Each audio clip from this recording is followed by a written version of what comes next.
ये देखिए, फिलहाल ये भव्य सेट जो हमने बनाकर रखा हुआ है, आपको पूरा का पूरा चुनावी माहौल आज देखने को मिलेगा। हमारे पहुंच गए हम लोग पंजाब, बिल्कुल पहुंच गए हम लोग पंजाब। और सरसों के खेत में सरसों कितने हो गए हैं, किसके चेहरे पर पीली मुस्कान आएगी, ये बारी है। क्योंकि अब आज तक का ये स्टूडियो पंजाब पहुंच चुका है। पंजाब में देखिए एक एक का ट्रैक्टर आएगा, जिसमें एक ट्रैक्टर पर चन्नी साहब होंगे कांग्रेस पार्टी की तरफ से, आम आदमी पार्टी का ट्रैक्टर चलाने वाले हैं भगवंत मान, और दूसरी तरफ अमरिंदर सिंह बीजेपी का ट्रैक्टर लेकर आगे बढ़ रहे हैं। क्योंकि चेहरा वही है, बीजेपी जंग लड़ रही है। वहीं शिरोमणि अकाली दल के लिए भी देखिए सुखविंदर बादल आपको ट्रैक्टर चलाकर आगे बढ़ते हुए दिखाई देंगे।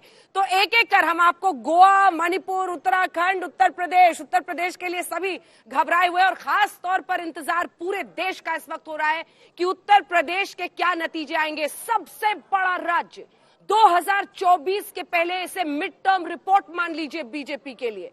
ये बड़ी चुनौती है कि क्या योगी सरकार वहां पर अपनी पैठ बना, क्योंकि अखिलेश यादव ये दावा कर रहे हैं कि अब की बारी उनकी बारी आ गई है। तो ये हो गए मुद्दे हमारे। पंजाब के साथ हम शुरुआत करेंगे, लिए चलेंगे आपको वहां पर खेतों के बीच ये दिखाने के लिए कि पंजाब में देखिए अभी चूंकि वोटिंग चल रही है तो नतीजे आपको कोई नहीं दिखाएगा, लेकिन सबसे सटीक विश्लेषण आप आज तक पर देखेंगे। वोट परसेंटेज के साथ शुरुआत करते हैं संजय जी। वोट परसेंटेज जब आप देखते हैं तो तमाम राज्यों में पिछली बार से वोटिंग इस बार कम हुई है। उसको किस तरह से आंका जाना चाहिए, कैसे देखना चाहिए, क्योंकि पंजाब का जब जिक्र होगा 77.4% वोटिंग पिछली बार हुई थी, 77.4% 2017 में। 22 में कहां पर लुढ़के 71.95, लगभग 5% का फासला है। पंजाब में हम देखें, यूपी में भी लगातार गिरावट, हालांकि यूपी में -1.09, -1% के आसपास रहा। संजय जी आपके साथ शुरुआत कर रहे हैं, कुछ लीक कीजिएगा अपनी डायरी में से, कुछ बताइएगा, आधे एक घंटे पहले कुछ इशारा कीजिए।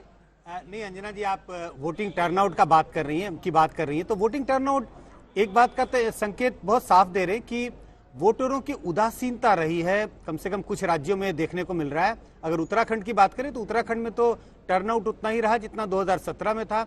मणिपुर में भी कमोबेश उतना ही टर्नआउट है। गोवा में टर्नआउट कम हुआ, यूपी में कम होता हुआ दिखता है, लेकिन यूपी में भी कमोबेश उतना ही है। तो कम से कम इतना इन आंकड़ों को देखते हुए मुझे ऐसा लगता है कि कई राज्यों में सरकार पलटने वाला जैसा मूड मुझे दिखाई नहीं पड़ता इन आंकड़ों को देखते हुए। नॉर्मली जब सरकार पलटने का मूड होता है, बीजेपी अभी से ढोल नगाड़े बजाने लगेगी। आप इतनी बड़ी बात कह रहे हैं, अगर आप ये कह रहे हैं, अगर इसको संकेत माने पकड़े नहीं पकड़े आपकी बात? मुझे लगता है संकेत हैं, क्योंकि टर्नआउट के आंकड़े इस ओर संकेत कर रहे हैं। कम से कम मैं इन टर्नआउट के आंकड़ों को यही रीड कर रहा हूँ, यही रीड कर पा रहा हूँ। आप क्या रीड कर रहे हैं अग्निहोत्री जी? बड़ी तस्वीर पांचों राज्यों की, इससे पहले कि हम एक एक करके हर राज्य पर जाएं जल्दी। मुझे लगता है टर्नआउट वाली सारी भविष्यवाणियां जो है उनका कोई मतलब नहीं रहा है। कई बार टर्नआउट ज्यादा होने पर भी सरकार रिपीट कर जाती है, कई बार टर्नआउट कम होने पर सरकार बदल जाती है। मैं आपको रोक रही हूँ सर, एक बहुत इंटरेस्टिंग आंकड़ा है जो आपने भी देखा होगा, महिलाओं का टर्नआउट। और महिलाओं का टर्नआउट वाला जो आंकड़ा है, पहले 3 फेजेस में पुरुष ज्यादा निकल रहे थे वोट करने के लिए, लेकिन छठे फेज का एक आंकड़ा ध्यान से सुनिए, जहां पर 62.62% महिलाएं निकली थी वोट करने के लिए और सिर्फ 51% पुरुष थे। 6th फेज में, 4th, 5th और 6th फेज में महिलाओं का टर्नओवर पुरुषों से बहुत आगे था।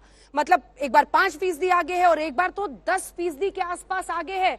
6th फेज में महिलाएं इस बार डिसाइसिव होंगी अग्निहोत्री जी? निश्चित रूप से देखिए, महिला मतदाता, मैं यूपी के आंकड़े दे रही थी। नहीं, महिला मतदाता तो आमतौर पर निर्णायक होती ही हैं। हमने बिहार में देखा है महिला मतदाताओं का निर्णय, दिल्ली में देखा है, गुजरात में देखा है, लोकसभा चुनाव में देखा है कि महिला मतदाताओं का ही जो है वोट संतुलन को और जीत के आंकड़े को जो है इधर से उधर करता है।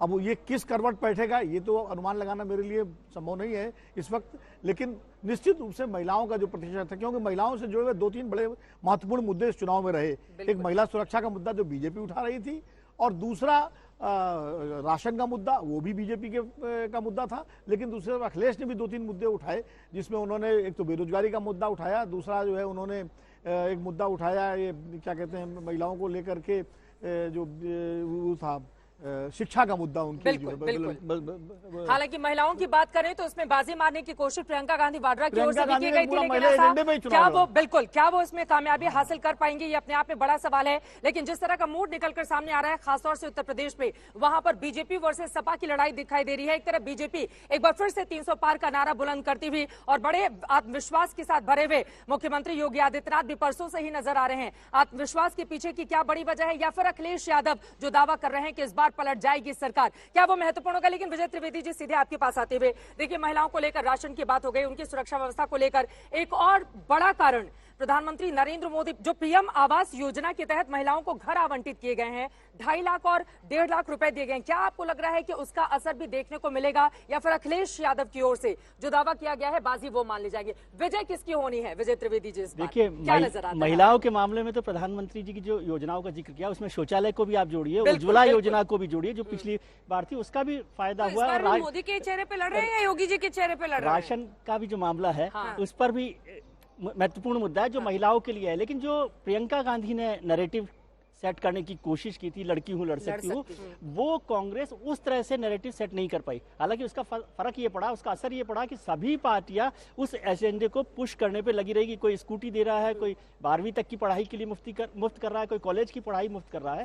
मैं एक चीज टर्नआउट को लेकर जोड़ना चाहता हूँ अंजना जी, कि टर्नआउट को यदि हम ओवरऑल देखते हैं या मोटे तौर पर देखते हैं तो वो आपको कहीं नहीं ले जाता, वो आपके पिक्चर क्लियर नहीं करता। लेकिन टर्नआउट को माइक्रो लेवल पर देखेंगे कि मान लीजिए एक जिले में या एक चरण में 60% वोट है, लेकिन वो वोट, जैसे संजय जी जैसे विद्वत व्यक्ति बताते हैं, कि वो वोट किसने दिया है, किसी जाति का वोट उसमें हो सकता है कि एक वोट, कुछ ही देर में जब आंकड़े सामने आएंगे, एक बात साफ होगी ना कि एक कास्ट ने या एक कम्युनिटी ने ज्यादा परसेंट वोट किया, 80% वोट किया। लेकिन यहाँ पर अगर हम देखें तो यूपी में पहले, दूसरे और छठवें चरण में कम वोट पड़े हैं, जबकि तीसरे, चौथे और पांचवें बहुत ज्यादा हालांकि नहीं है, लेकिन थोड़ा ज्यादा है। कुल मिलाकर वोटिंग प्रतिशत 2017 के आसपास भी है। तो ये वोटिंग प्रतिशत क्या एक बार फिर से बीजेपी की सरकार को ही लेकर आएगा, या फिर साइकिल